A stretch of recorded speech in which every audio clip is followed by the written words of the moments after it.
Hey guys, Peter here to do an album review, and today I'm here to talk to you guys about the brand new record from Dee Snider, For the Love of Metal, out right now on Napalm Records.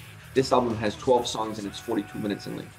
Now, the first that I heard about this project was due to the involvement of Jamie Jasta of Hatebreed. He's the producer. So I heard that Jamie Jasta was producing a record for Dee Snider, a solo record, and that got me excited because that had a huge question mark attached to it. I just didn't know what that album was going to sound like. Like, when you combine the world of Jamie Jasta with the world of Dee Snider, what the hell do you get? That was the question mark, and that was the excitement that I had about the album, because you just don't know what you're going to get from these two guys. Now, the closer we got to the release date, we got some more information about this record. We found out that none of the music, none of the lyrics were written by Dee Snider. They were all written by other musicians.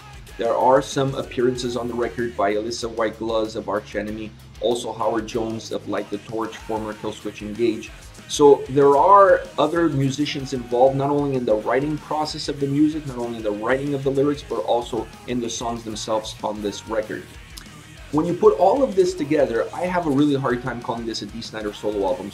Sure, he's the singer on the record, but all the work was done by a combination of other musicians. So to me, this almost feels like a project that a bunch of musicians came together, decided to create this project, put in the work, and then they chose Dee Snider as the lead singer of that project. To me, this is how it feels. It doesn't feel like a Dee Snider solo project because his involvement was not in there. It was not in the music. His DNA, if you will, is not in there.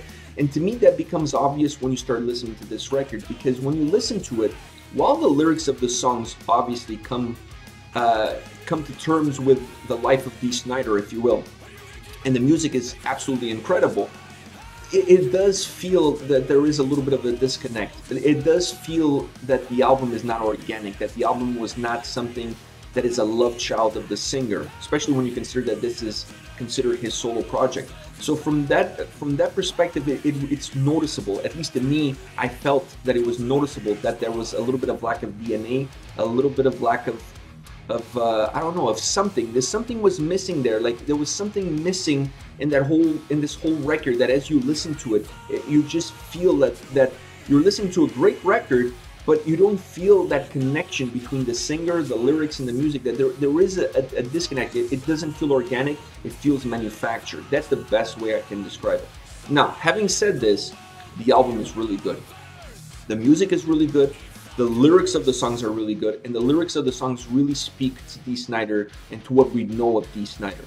And then to top all of that, his vocal performance on this record is incredible. He really shows what a good singer he is, what a good frontman he is, and his versatility really comes across. Because he's not really known for putting out albums as heavy. I mean, this is not super heavy album, but it is a heavy album. He's not known for putting out albums like this, writing lyrics like this, and perhaps that's why they use other people for the lyrics and for the music. Because this is a little bit out of his comfort zone, if you will. This is a pure heavy metal, even with some sprinkles of speed metal and power metal. This is a pure heavy metal album. So this is obviously a little bit out of his comfort zone, but this album really showcased the quality of his vocals, the quality of his work, and how versatile this guy really is. He's an incredible frontman, he's an incredible singer, and that really comes across in this record and how he delivers the vocals with each single song. Absolutely incredible. You feel like his voice and his vocal delivery really fits this style perfectly. I just wish there was a little bit more of a personal touch, if you will, and that to me is the only thing that I'm really harping on, is that lack of Dee Snider's DNA in the music and in the lyrics. Now, as far as favorite songs are concerned, I'm going to start with the one that's the name of the album, For the Love of Metal. It's the last song of the album, and it's a song that starts off with a riff that sounds almost like Hatebreed. Like, when that song starts, it almost sounds like a start of a Hatebreed song. Then it changes and it becomes a lot faster, it becomes a lot older sounding, it becomes almost dated, if you will. It becomes a really old school heavy metal song with super fast riffs, super heavy riffs, almost an anthem song, if you will. This is a song that I can truly see in a live setting. If he's performing this song, people to put their horns up, singing along with him. This is a perfect anthem song, and I think it's an anthem song that a lot of metalheads would connect with. because the lyrics of this song really speak to the hearts of metalheads around the world. We all feel love of metal, so everybody really can connect to the lyrics of this song. And I think the way you will connect to the lyrics of the song and the way the song is presented to the audience with those fast riffs, super hooky chorus, really has all the hallmarks of a song that's going to be a real metal anthem, if you will.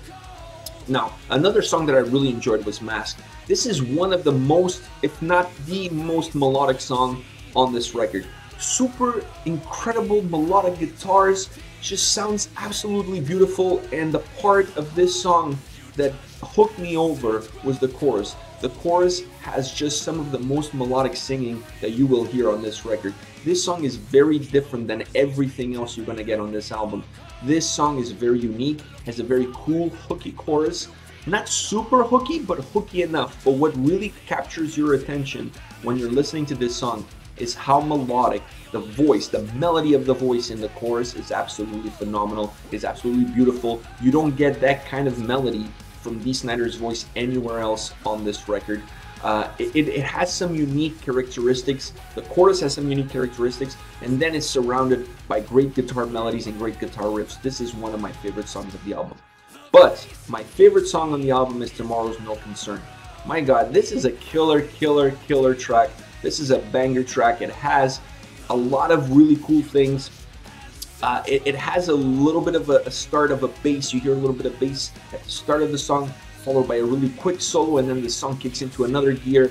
This is another song that's super fast, killer riffs, extremely fast, super hooky chorus. It's impossible for you to listen to this song, and by the time the second time the chorus comes around, you will be singing it. It's so hooky, it's so catchy, it's heavy enough, but still radio friendly. This song really, it's a metal song that you could play on the radio, because while heavy, it's still very hooky and it's very ear friendly.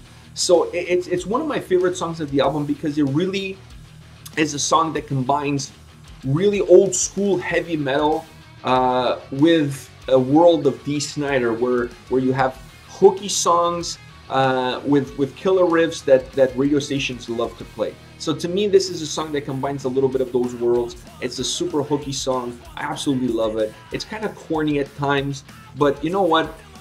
Who cares? I really enjoyed this song. I really enjoyed the sound of this song, and I really enjoyed that bass start. That bass start followed by that quick solo, and then the song kicks in. And once that song kicks in, you're going on a journey with this song, because it's so cool. Hooky chorus. You're singing along. Like I said, this is a super radio friendly song. I would be extremely surprised if this song doesn't start playing on regular radio. How friendly to the radio this song is, and how hooky this song is. I absolutely love it. My favorite song on the album for sure. Now I want to hear from you guys. What's your favorite songs? What do you think of this project from Dee Snider for the love of metal? Do you consider this another one of his solo albums, or do you look at more from the perspective that I'm looking at, which is this is more of a project amongst a group of musicians that use Dee Snider as the lead singer, not really a Dee Snider in the true sense of the word solo project? Let me know your thoughts on the comment section. I'll be reading those and getting back to you guys. See ya.